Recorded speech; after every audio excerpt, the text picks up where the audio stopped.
Okay, so this is a review for your Unit 4 test tomorrow and on Wednesday, not depending on when you watch this. But this is kind of a continuation. This is part, I think it's part 5, but it kind of goes with part 4, because in part 4, the part before this, we review how to factor by grouping. So it's very important that you look at how to factor by grouping first before you do this problem. Because now we're going to see if you can factor by grouping. Okay? So look at this expression. We have 21xy minus 12b squared plus 14xb minus 18by. So the way it's written right now is not a good way for us to group and pull out common factors, right? If you look at these first two terms, 21xy minus 12b squared, these two terms have nothing in common. So we couldn't even factor anything. If you look at these two terms, 14xb minus 19by. Did I write that right? Okay. Well, these two do have a b in common, but go back to the fact that these two don't have anything in common. So we have to take a step back and look at how we can rearrange the terms, switch them around so that we can actually factor the first two terms, factor the second two terms, and hopefully get a common factor, you know? So which two should we put together?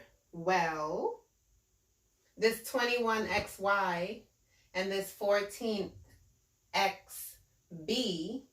at least they both have x terms. We could factor out the x from there. So we're going to rearrange this so that it's more workable.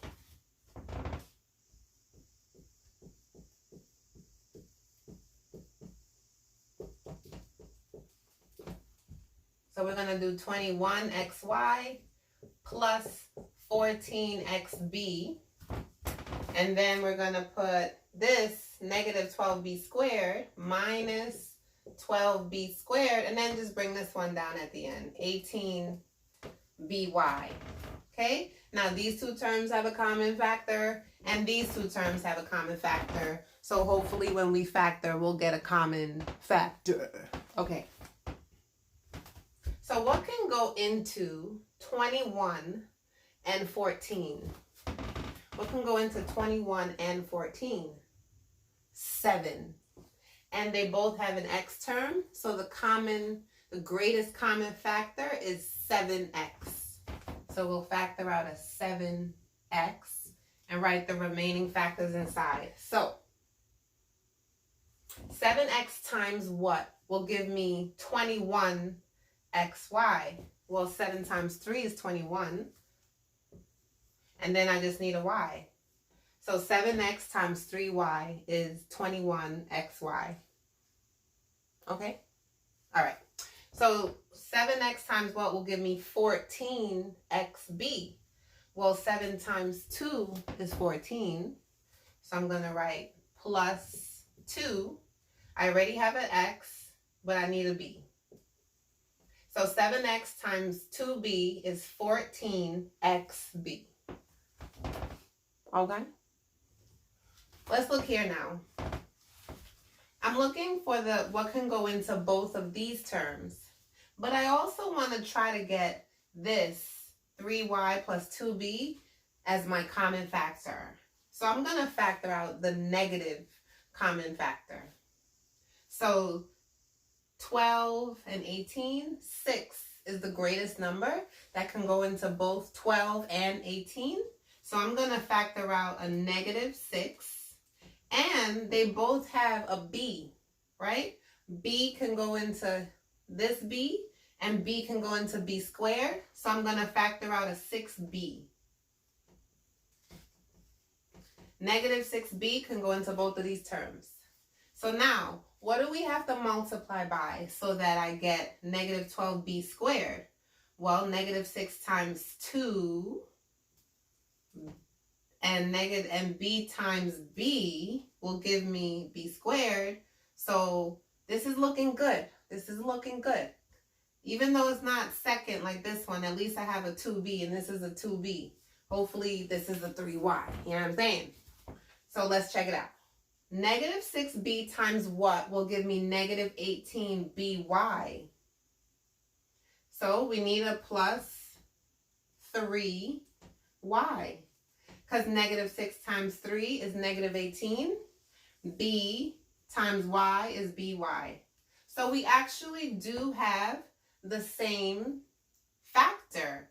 Even though it's switched around, it's still equivalent. It's still, the common factor here is 3y plus b. So we are able to factor this expression, but we do have to rearrange it first. So when you take your test tomorrow, they're going to ask you, how do you rearrange it so that you can factor? By grouping. So just keep this in mind, right? And if I went one more step to complete this thing, because factor means what do you multiply to get your answer? And this is not a multiplication thing. This has a big old subtraction sign in the middle of it. So I can rewrite this as, because this is my common factor, 3y plus 2b, and that's being multiplied by 7x minus 6b. Right? So there's my two factors. I went from this expression with 4 unlike terms to now 2 binomials that I would use to to multiply to get that same thing. All right, so that's the key. Rearrange it first so that you can factor by grouping.